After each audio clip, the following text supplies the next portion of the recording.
Red highlighted island आप देख रहे हैं, इसे the great Britain, United kingdom या यूके कहते हैं। आज सिर्फ 94,000 स्क्वायर माइल्स पर फैला हुआ ये कंट्री सिर्फ 100 साल पहले 1/4 दुनिया पर राज करता था। नॉर्थ अमेरिका से लेकर Africa, middle east, south Asia, east Asia और ऑस्ट्रेलिया तक इसी का सिक्का चलता था। इंसानी तारीख में शायद ही कोई एम्पायर इस पीक पर पहुंची हो कि सूरज निकलता भी उस पर हो और गुरूब भी उसी पर होता हो। मगर दुनिया की मोस्ट पावरफुल एम्पायर कोलैप्स करते करते आज इस हाल में पहुंच चुकी है कि आज यूके अपनी हिस्ट्री के वर्स्ट इकोनॉमिक क्राइसिस से गुजर रहा है। 2024 के स्टैट्स के मुताबिक यूके का डेट उसके जीडीपी का 99.5% हो चुका है। हालांकि अगर आप इसके पड़ोसी कंट्रीज को देखें तो आयरलैंड का डेट जीडीपी का 43%, जबकि जर्मनी का डेट उसके जीडीपी का 64% है। गैंग वायलेंस और होमलेसनेस पिछले 30 सालों में सबसे ज्यादा है। पिछले 10 सालों में यूके में होमलेसनेस 50% बढ़ी है। हाई सैलरीज और वेजेस जिसकी वजह से पूरी दुनिया से लोग लंदन को खींचे चले आते थे, पिछले 16 साल से वो 2008 के लेवल पर हैं, जबकि इन्फ्लेशन रेट आज पिछले 40 सालों में सबसे हाईएस्ट है। हजारों स्किल्ड वर्कर्स अच्छी सैलरीज की तलाश में यूके छोड़कर जा रहे हैं। दुनिया की छठी सबसे बड़ी इकोनॉमी में 1 करोड़ लोग एब्सोल्यूट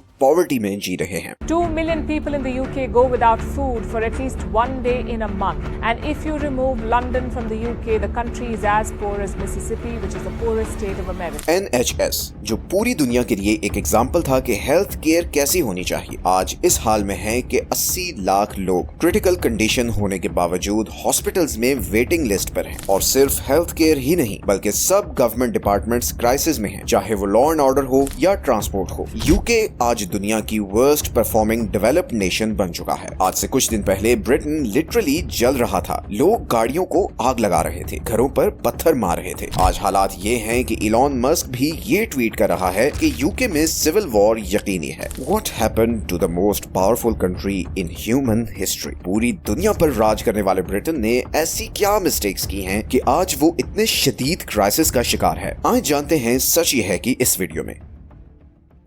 ये कहानी शुरू होती है 2016 में, जब यूके ने ये डिसाइड किया कि अब वो यूरोपीय यूनियन छोड़ देगा। 23 जून 2016 को एक स्पेशल रेफरेंडम हुआ जिसमें 50% ब्रिटिश लोगों ने ये वोट दिया कि अब वो यूरोपीय यूनियन में नहीं रहना चाहते, और यही वो पॉइंट था जहां से ब्रिटिश इकोनॉमी में क्राइसिस शुरू हुआ। यूके के यूरोपीय यूनियन छोड़ने के इस प्रोसेस को ब्रेक्सिट कहते हैं। अब यहाँ पर आपको हिस्ट्री का एक बहुत इंपॉर्टेंट पार्ट समझने की जरूरत है, और वो ये है कि यूरोपीय यूनियन कैसे और क्यों बनी। जब वर्ल्ड वॉर 2 खत्म हुई तो यूरोपियन कंट्रीज को एहसास हुआ कि अगर वो इसी तरह आपस में लड़ते रहे तो उनके सारे रिसोर्सेज और पैसा बस आर्मी बनाने और अपने बॉर्डर्स को डिफेंड करने में लगता रहेगा। अगर हम यूरोप का मैप देखें तो 2 चीजें बड़ी ऑब्वियस नजर आती हैं। एक तो ये सारे कंट्रीज छोटे छोटे हैं, और दूसरा ये आपस में कनेक्टेड हैं। यूरोपियन लीडर्स ने सोचा कि अगर हम इसी तरह सेपरेट कंट्रीज के तौर पर बिहेव करते रहे तो हमारी आपस की लड़ाई कभी खत्म नहीं होगी और ना हम कभी तरक्की कर सकेंगे। इसीलिए 1952 में 6 countries Belgium, France, Germany, Italy, Luxembourg और नेदरलैंड्स ने मिलकर यूरोपियन कोल और स्टील कम्युनिटी बनाई ताकि अपनी कंट्रीज की इकोनॉमीज को मैसिवली बूस्ट कर सकें। ये कम्युनिटी बनाने का इन कंट्रीज को बहुत फायदा हुआ। फॉर एग्जांपल, वर्ल्ड वॉर 2 के बाद फ्रांस को अपना इंफ्रास्ट्रक्चर रीबिल्ड करने के लिए कोयले और स्टील की जरूरत थी, और ये दोनों चीजें बहुत सस्ते रेट्स पर जर्मनी ने उसे प्रोवाइड कर दी। इस तरह फ्रांस को बहुत कम पैसों पर रॉ मटेरियल मिल गया और जर्मनी को आसानी से अपने नेचुरल रिसोर्सेज का एक बायर मिल गया जो उससे बहुत करीब भी था, और इसीलिए ट्रांसपोर्टेशन कॉस्ट भी ना होने के बराबर थी। इसी तरह इटली, बेल्जियम, नेदरलैंड्स और लक्समबर्ग को जर्मनी और फ्रांस जैसे बड़ी पॉपुलेशन कंट्रीज की मार्केट तक एक्सेस मिली। तो ऑल इन ऑल ये 6 कंट्रीज बगैर टैक्सेस और लड़ाई के आपस में ट्रेड कर रहे थे और इनकी इकोनॉमीज तेजी से ग्रो करने लगी। इसी सक्सेस को देखते हुए बाकी यूरोपियन कंट्रीज भी इस कम्युनिटी को ज्वाइन करने लगे, और 1993 तक 12 कंट्रीज इस कम्युनिटी को ज्वाइन कर चुके थे, और यूरोपीय यूनियन दुनिया की सबसे पावरफुल ऑर्गेनाइजेशन बन चुकी थी। दुनिया की बड़ी सुपर पावर्स यूरोपीय यूनियन का हिस्सा थी, और यहीं पर आता है एक बहुत इंपॉर्टेंट पॉइंट। यूरोपीय यूनियन में होने का सबसे बड़ा फायदा यह था कि यूरोप में रहने वाले आजादी से किसी भी यूरोपियन कंट्री में जा सकते थे, वहां जॉब कर सकते थे, बिजनेस कर सकते थे, वहां घर बना सकते थे। इसी तरह तिजारती माल बगैर किसी टैक्स या फीस के सब कंट्रीज में जा सकता था। फॉर एग्जाम्पल, एग्जाम्पल, ग्रीस में बैठा हुआ फर्नीचर बेचने वाला बिजनेसमैन आसानी से अपना फर्नीचर यूके में बेच सकता था और उसे कोई एडिशनल टैक्स या फीस नहीं देनी पड़ती थी। इसी तरह यूरोपीय यूनियन का मेंबर होने की वजह से हर कंट्री को एक एडिशनल एडवांटेज ये भी था कि जब वो यूरोप से बाहर वाले कंट्री से ट्रेड डील्स नेगोशिएट करते थे तो ये नेगोशिएशन अकेले नहीं बल्कि पूरी यूरोपीय यूनियन उस कंट्री के बिहाफ पर करती थी। और जाहिर है इतनी पावरफुल ऑर्गेनाइजेशन की बैक होने की वजह से हर कंट्री की नेगोशिएशन पावर बहुत ज्यादा थी। तो जब यूरोपीय यूनियन का मेंबर होने के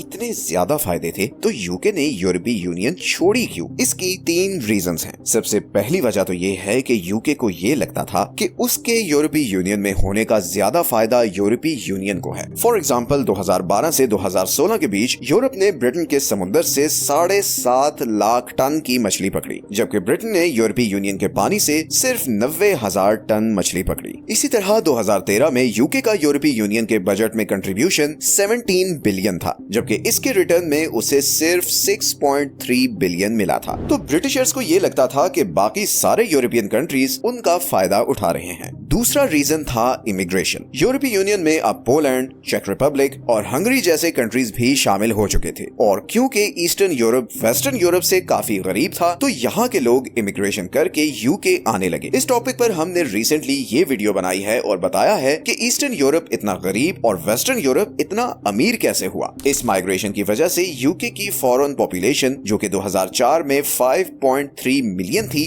वो 2021 में 9.5 मिलियन तक जा पहुंची थी। इसी तरह 2010 में अरब वर्ल्ड में सिविल वॉर शुरू हो गई और यूरोप ने अरब इमिग्रेंट्स के लिए अपने बॉर्डर्स खोल दिए एंड सबसे ज्यादा इमिग्रेंट्स ब्रिटेन का रुख करने लगे। यहाँ पर भी ब्रिटेन को लगा कि ईयू के इस फैसले का सबसे ज्यादा इम्पैक्ट उस पर पड़ रहा है। इस बढ़ती हुई इमिग्रेशन की वजह से यूके के public infrastructure, job opportunities, wages, हर चीज पर असर पड़ने लगा और लोगों में एक बिलीफ डेवलप होने लगा कि सब बुराइयों की जड़ यूरोपीय यूनियन की पॉलिसीज हैं। और ऐसे में ही ब्रिटिशर्स में सॉवरेनिटी की फीलिंग्स डेवलप होने लगी। उन्हें लगने लगा कि ब्रिटेन यूरोपीय यूनियन के बगैर ज्यादा अच्छे डिसीजंस ले सकता है और उसे उनके डिसीजंस का बर्डन उठाने की जरूरत नहीं। यही वो तीसरी रीजन थी जिसके बाद फिर 2016 में रेफरेंडम हुआ और ब्रिटेन यूरोपीय यूनियन से अलहदा हो गया, लेकिन एक्सपेक्टेशंस के बिल्कुल खिलाफ। ब्रेक्सिट का यूके पर बहुत बुरा असर पड़ना शुरू हो गया। बैंक ऑफ इंग्लैंड की एक रिपोर्ट के मुताबिक ब्रेक्सिट के बाद 2016 से 2021 के बीच इंग्लैंड में इन्वेस्टमेंट 25% तक गिर गई और फिर कोविड के आने और रशिया यूक्रेन वॉर के शुरू होने से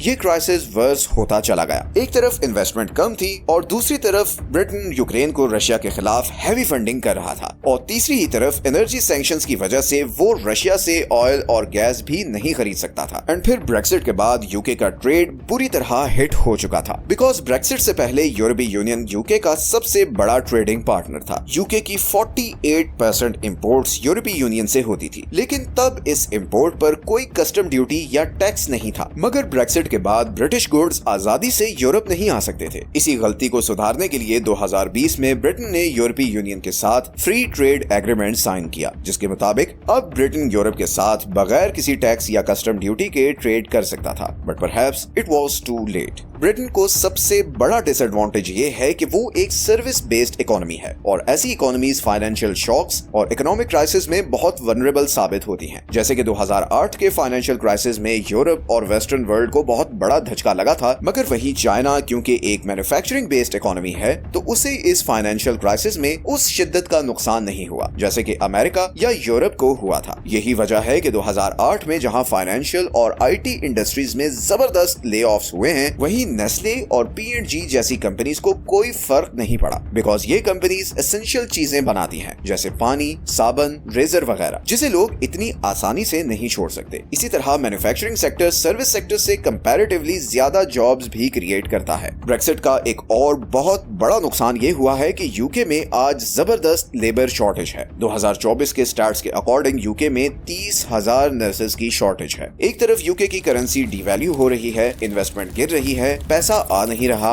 और दूसरी तरफ यूके के पास अपनी बेसिक हेल्थ केयर फैसिलिटीज पर खर्चने के लिए पैसा नहीं है। And to make matters worse, Europe में किसी को यूके की इस सिचुएशन से कोई मतलब नहीं, बिकॉज यूके अपनी मर्जी से यूरोपीय यूनियन से अलहदा हुआ था। जॉब्स है नहीं, महंगाई मुसलसल बढ़ रही है, और नतीजतन ब्रिटिश नेशनल्स में गुस्सा बढ़ रहा है, और इस गुस्से को कभी वो इमिग्रेंट्स पर और कभी दूसरी नेशनैलिटीज के लोगों पर निकाल रहे हैं। ऐसे हालात शायद ही पहले कभी यूके में देखने को मिले हों। सो UK is in a deep mess. गलत डिसीजंस और सेल्फिश सोच ने ब्रिटेन को आज इस मकाम ने आज की वीडियो किया है। मिलते हैं नेक्स्ट